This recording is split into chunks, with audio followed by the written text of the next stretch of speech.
人力資源服務供應商萬寶盛華大中華發表今年第二季就業展望調查，受訪的525名香港僱主中，30%預算未來3個月將增加人手，19%表示會縮減人手，50%未有計劃在來季調整現時員工數目。經季節性調整數據顯示，下季就業展望指數為正11%，按季上升5個百分點，反映香港僱主預期增加人手意欲正面及穩步上升。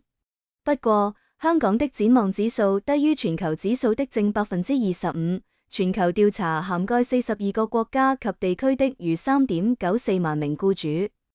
調查顯示，本港7大行業中，運輸及物流業面臨較大挑戰，招聘意欲顯著減弱，就業展望指數為負25%。由於受到國際貿易摩擦和關稅政策影響，尤其美國對華關稅加劇，對內地及香港貿易構成壓力，影響物流及運輸需求。